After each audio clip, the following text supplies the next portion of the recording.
Assalamualaikum warahmatullahi wabarakatuh.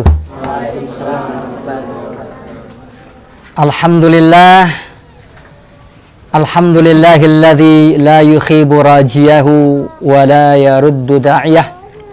Wassalatu wassalamu ala ashrafil anbiya Muhammad ibn Abdullah wa ala alihi wa ashabihi wa man walahu ila yaumil qiyamah. Asyhadu an la ilaha illallah wahdahu la syarikalah wa asyhadu anna Muhammadan abduhu wa rasuluh alladzi la nabiyya ba'dah. Amma ba'du. Ini mau saya panggil apa? Bapak-bapak atau ibu-ibu ini?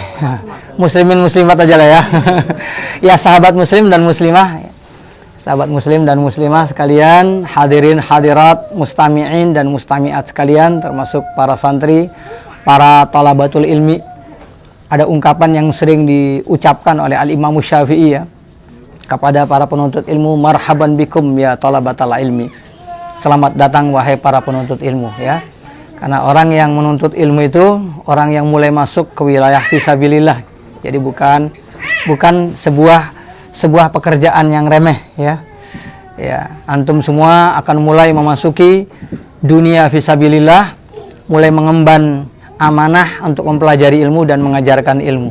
Jadi makanya para ulama selalu mengucapkan kata-kata yang sama.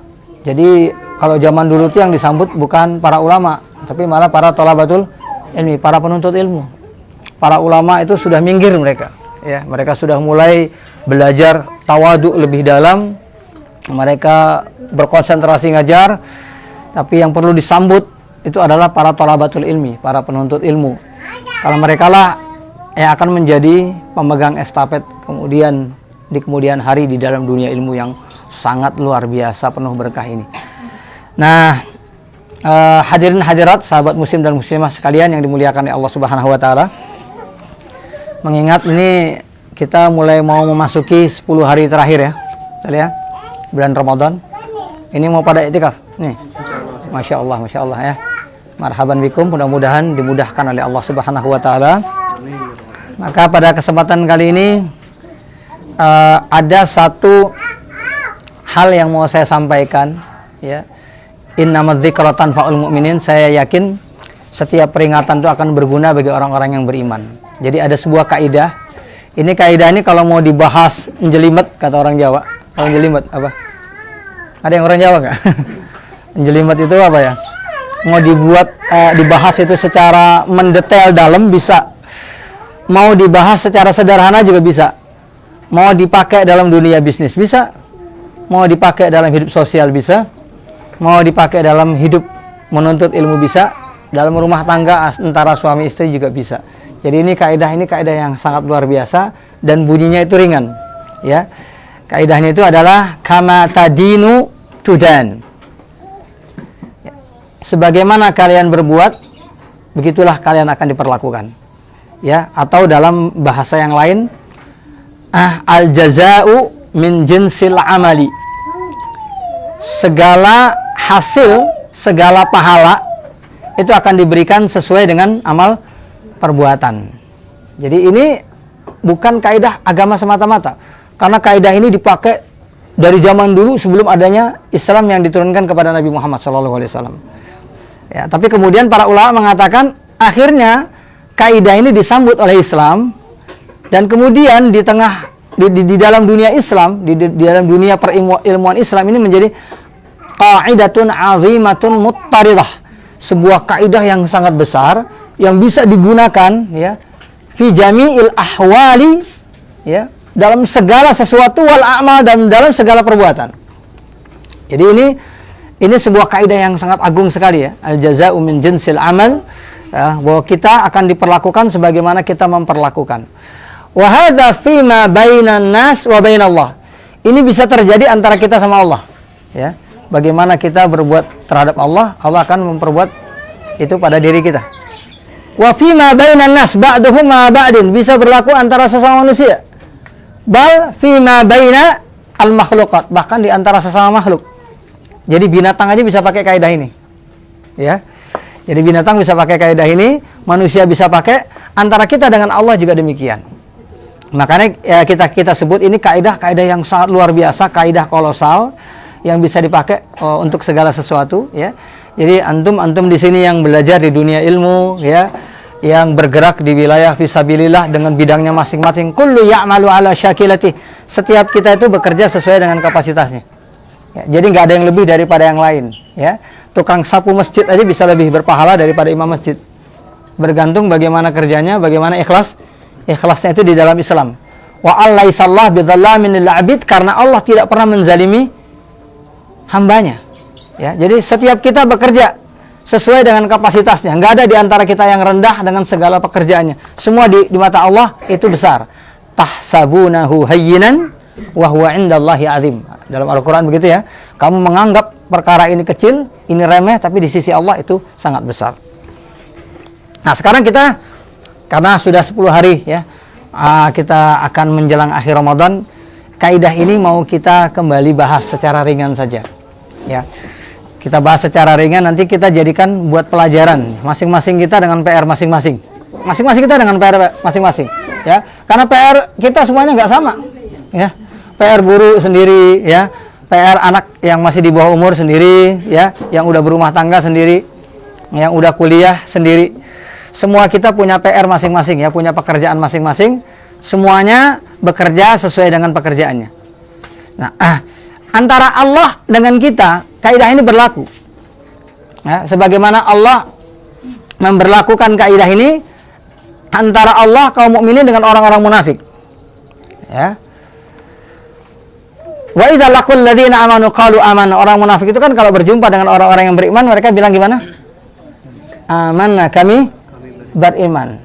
Kami sama kayak kalian, kami beriman juga. Wa idza khalau ila syayatinihim qalu, ya, inna ma'akum innama nahnu mustahzi'un. Kalau mereka kembali kepada orang-orang kafir, mereka juga bilang, enggak, kami bukan orang-orang yang beriman. Kami sama-sama kalian, ya. Kami hanya bercanda saja. Kami hanya mengejek orang-orang yang beriman. Ini ucapan daripada orang-orang munafik. Wallahu yastahzi'u bihim, dan dibalas oleh Allah karena mereka memperlakukan orang beriman itu seperti itu. Mereka mempermainkan orang yang beriman. Allahu yastahzi'u bihim, Allah juga mempermainkan mereka. Wa yamudduhum fit tughyanihim. Caranya gimana? Mereka itu dibiarkan sesat, dan dalam kesesatan mereka nggak tahu apa-apa, nggak bisa kembali lagi. Wa yamudduhum fit tughyanihim ya'mahun. Ya'mahun itu orang yang bekerja tapi nggak ngerti apa-apa. Jadi mau berenang dia nggak tahu gerakan, ya. Sama kayak tadi mau naik kuda dia nggak tahu, ngadapnya saja ke belakang, ya, bukan ke depan. Misalnya gitu. Itu namanya ya'mahun, ya. Kalau bahasa Indonesia ini susah dicari itu. Ya'mahun itu orang yang bekerja dan dia nggak tahu mau ngapain. Ya. Kalau ibarat orang makan, dia nggak tahu cara makan, bingung nggak? Kacau kan? Mau dimasukin kemana nih? Ke hidung apa ke mulut? Kan bahaya, ya. Ya. Kira-kira ya'mahun itu seperti itu. Jadi Allah mempermainkan orang-orang munafik itu seperti itu. Dibuat mereka bekerja tanpa mereka sadar yang mereka lakukan apa. Ya. Kayaknya beres tapi kok nggak beres, ya. Kayaknya udah benar ternyata nggak benar. Itu yang ditegaskan oleh Allah Subhanahu wa taala. Nah, di dalam surat At-Taubah kalau nggak salah ayat 79 nanti bisa dilihat lagi, ya. Wa yaskharuna minhum, orang-orang kafir juga kerjanya mengejek orang-orang yang beriman. Ya. Wasakhirallahu minhum, kemudian Allah balik mengejek mereka. Jadi nanti kalau di dunia nyata, ya, di dunia nyata itu orang-orang kafir itu memang kerjanya nyari kesalahan orang yang beriman. Ya, jadi kalau kita lihat di dunia nyata, di mass media segala macam, ya, yang sekarang ini sudah banyak sekali digunakan oleh orang-orang yang tidak beriman kepada Allah. Kalau kita melihat orang-orang tersebut berusaha mencari kelemahan orang-orang yang beriman, memang kerjaan mereka kayak gitu dari dulu. Yaskharuna minhum sakhirallahu minhum, tapi ujung-ujungnya nanti Allah akan mempermalukan mereka. Ya, jadi jangan khawatir, ya. Kalau kita itu berada di dalam Islam yang kemudian kita diejek, ya, dihina dan lain sebagainya, dianekdotkan, dibuat lelucon, ya. Sekarang kan ya, pekerjaan-pekerjaan yang bagus itu dibuat lelucon semua, ya. Seolah-olah pekerjaan orang Islam itu jelek semua, ya. Nah, jadi kalau ada orang Islam yang salah dalam memahami Islam, ya, terjebak dalam radikalisme, itu teroris namanya, ya. Tapi kalau orang di luar Islam pantang untuk disebut teroris. Nah, itu kan tandanya bahwa Islam itu diejek. Teroris itu hanya cocok bagi orang yang Islam. Padahal terorisme itu bisa terjadi di mana-mana, ya. Saya ada dulu nulis buku judulnya Teroris Melawan Teroris. Ya. Teroris melawan teroris ya. Ya. Pernah baca tuh? Saya belum pernah ya. Ya, itu bisa dicari di Gramedia. Saya nggak tahu sekarang masih diperjualbelikan atau enggak. Berapa, Sekitar 2005 atau 2006. ya, jadi di buku itu saya membahas hakikat terorisme. Ya, terorisme itu secara ringkas itu dikecam dalam Islam ya. Karena jangankan ini menyakiti orang lain ya, jangankan membunuh orang lain tanpa hak ya. Sedangkan nakut-nakutin saya di dalam Islam itu haram hukumnya. La yahillu li muslimin ayyurawi'a akhahu. Itu hadis Muslim. Seorang muslim itu haram hukumnya nakut-nakutin temannya. Sering dengar istilah prank ya, di-prank. Di prank, kaget gitu ya. Itu dalam Islam itu tidak diperbolehkan gitu ya. Kita nge-prank orang sampai terkejut. Ketakutan ya sekarang sudah jadi kebiasaan orang di mana-mana. Orang ketakutan langsung divideokan, diviralkan, dijadikan bahan lelucon. Dalam Islam itu dilarang. Nakut-nakutin aja dilarang. Awas ada bom, lari orang, itu dilarang. Apalagi sampai nyakitin. Apalagi sampai membunuh itu ada tempatnya dalam Islam. Ketika itu bukan dalam tempat yang dibenarkan, membunuh itu diharamkan. Membunuh orang kafir juga diharamkan. Selama itu tidak pada tempatnya. Ya, selama itu bukan dalam peperangan. Jadi sekali lagi kita tegaskan ya, kita dihina, tetapi Allah akan balas menghina mereka. Jadi ini konsekuensi. Di dalam Al-Quran Allah menyebutkan in tansurullaha yansurkum. Kalau kalian menolong agama Allah, Allah akan menolong kita. Jadi antara kita dengan Allah itu ada timbal balik. Ya, ihfazillah yahfazka. Ihfazillah tajidhu tijahak. Udah sampai hadisnya belum? Ke sini? Belum, ya, belum sampai. Ini Arba'in Nawawiyah. Ya. Al-Arba'in An-Nawawiyah. Ihfazillah yahfazka. Hendaknya kamu menjaga hak-hak Allah, Allah akan jaga hak-hak kamu. Kalau kita jaga hak-hak Allah, Allah akan jaga hak-hak kita. Ihfazillah tajidhu tijahak. Kalau kita menjaga hak-hak Allah, Allah akan selalu hadir menemani kita. Allah akan selalu hadir menolong kita. Jadi makanya di dalam kaidah-kaidah agama antara kita dengan Allah itu berlaku itu. Ya. Berlaku itu. Wa kadzalika atatka ayatuna fanasitaha wa kadzalikal yauma tunsa, dalam Al-Qur'an begitu. Nanti di hari kiamat nanti ada orang yang dibiarkan buta berjalan ke sana kemari, lalu mereka mengatakan, lima basyartani a'ma wa qad kuntu basira, ya Allah, kenapa engkau bangkitkan aku dalam keadaan buta padahal dulu aku ngelihat. Nah, maka Allah berfirman, wa kadzalika atatka ayatuna, di dunia dulu juga kami memberikan kalian ayat-ayat kami, tapi kalian melupakannya. Sekarang kalian akan dilupakan oleh Allah. Ini kalau kita bicara sedikit aja tentang kama tadinu tudan, antara kita dengan Allah. Bagaimana kita berbuat, begitu kita akan diperlaku. Jadi makanya kepada Allah kita harus banyak berhusnudzon. Allah ana inda dzanni abdi bi. Aku akan mengikuti persangkaan hambaku. Ya. Kalau kita bersangka baik kepada Allah, insya Allah akan berbuat baik kepada kita. Ya. Jadi kalau kita berbuat baik kepada Allah, memenuhi hak Allah, Allah juga akan memenuhi hak kita. Ya. Ketika kita memenuhi hak Allah, Allah akan memenuhi hak kita. Dan ketika Allah memenuhi hak kita, nggak ada yang hilang dari Allah. Karena Allah itu maha kaya. Nggak ada yang hilang dari Allah, nggak ada yang berkurang dari Allah. Allah tetap dengan kemahakayaannya, kemahakuasaannya. Itu antara Allah dengan kita, antara kita dengan Allah. Berlaku juga antara kita dengan kita. Ya.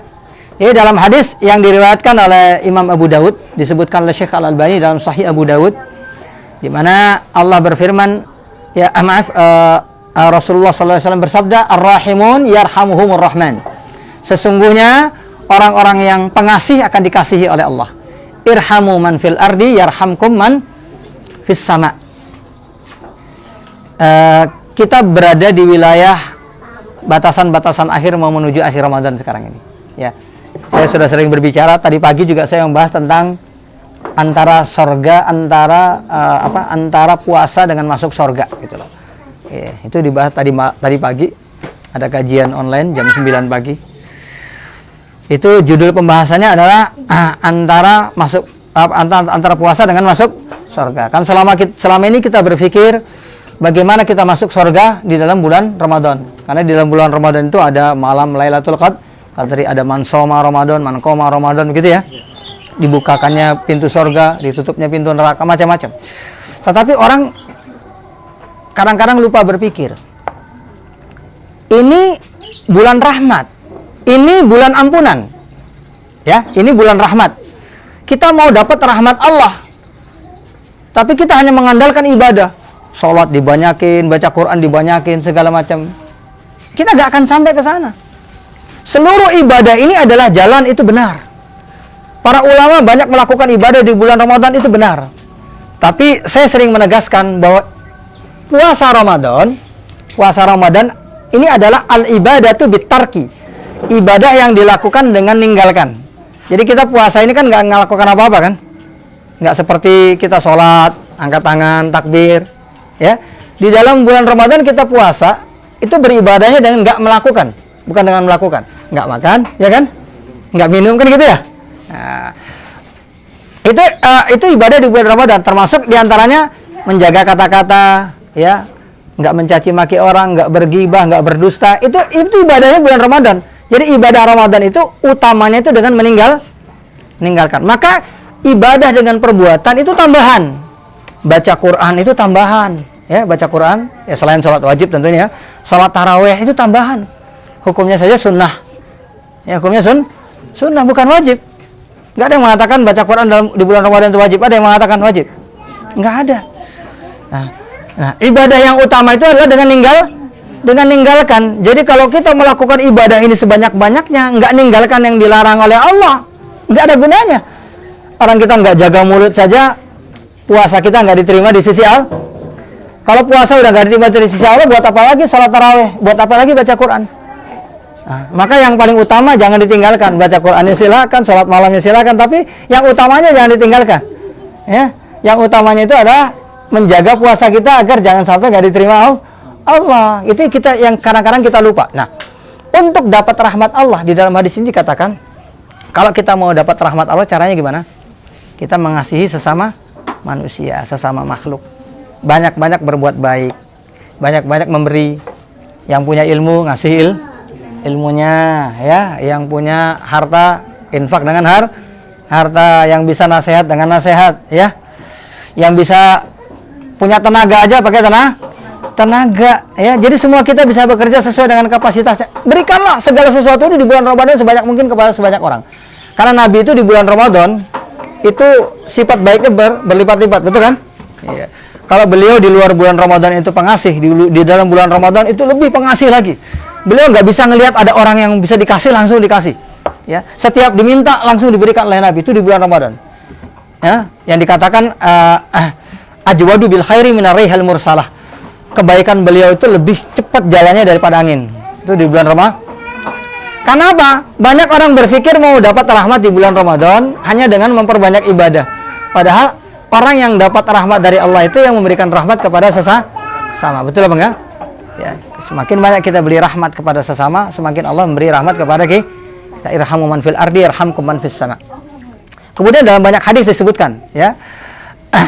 Al muslimu akhul muslim, ya. La yazlimuhu wa la yukhziluh. Itu hadis Muslim. Ini lafalnya lafal Muslim. Jadi, ya, seorang muslim itu bersaudara dengan sesamanya. Jangan menzalimi dia, jangan menghina sesama muslim, ya. Wallahu fi, ini salah satu lafalnya, ya. Wallahu man kana fi hajati akhihi, ya, fallahu fi hajati. Siapapun yang berusaha memenuhi hajat keperluan saudaranya, Allah akan bantu dia memenuhi kebutuhannya. Kalau dalam lafal yang lain, wallahu fi aunil abdi maka al abdu fi auni akhi. Siapa yang suka bantu sesamanya, Allah akan bantu dia.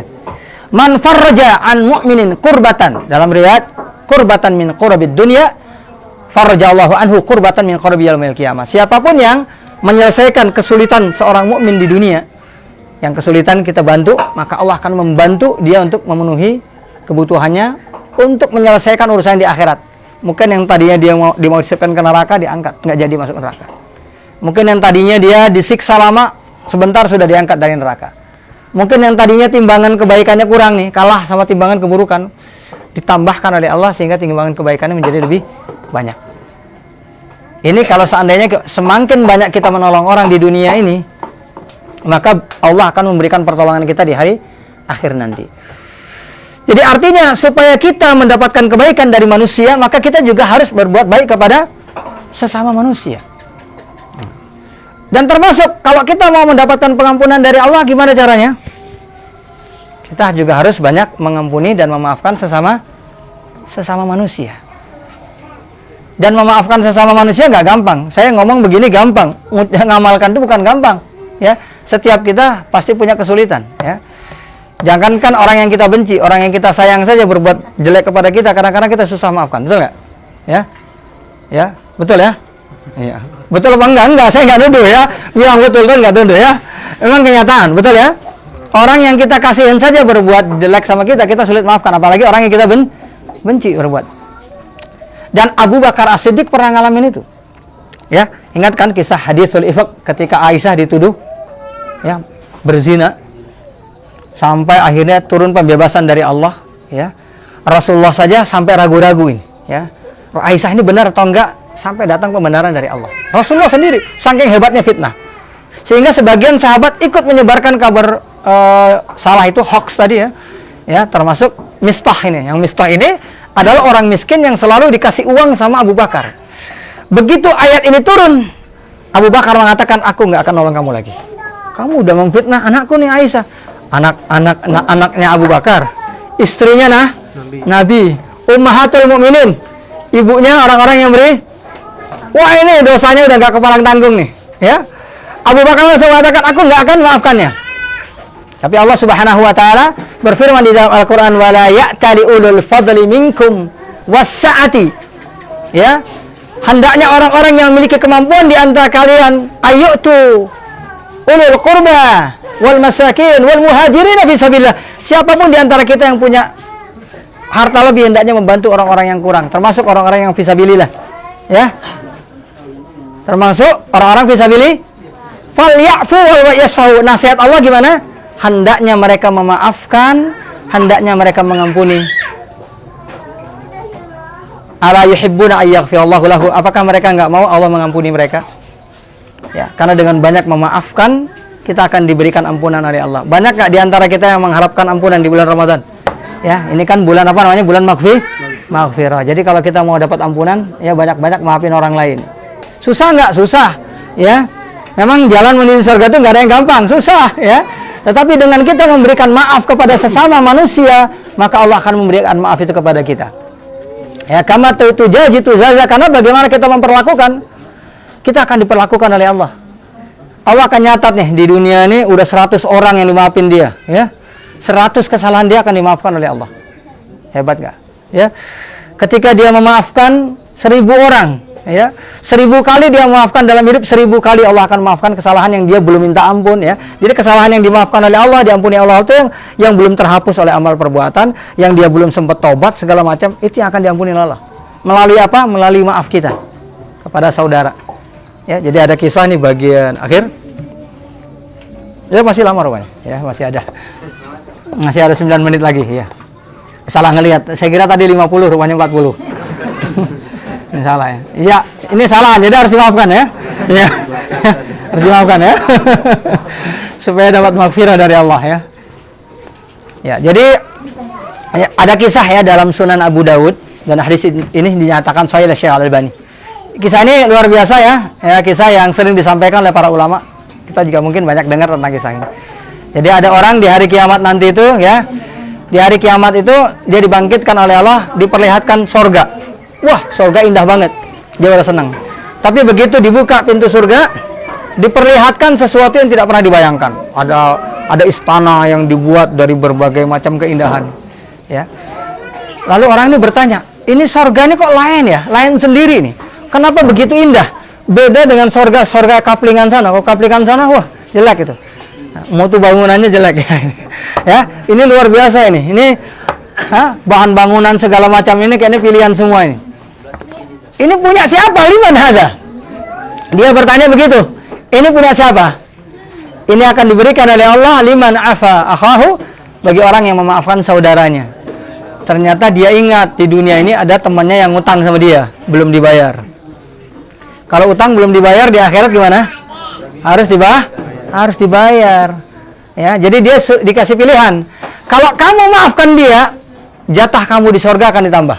Dia udah masuk sorga ini, tapi jatahnya di sorga. Rumah kamu ya, yang itu tipenya itu tipe ini akan dinaikkan, di upgrade ya, menjadi lebih tinggi ya, akan ditingkatkan. Kamu pilih mana? Mau dapat sorga biasa apa sorga yang luar biasa? Oh, mau yang luar biasa.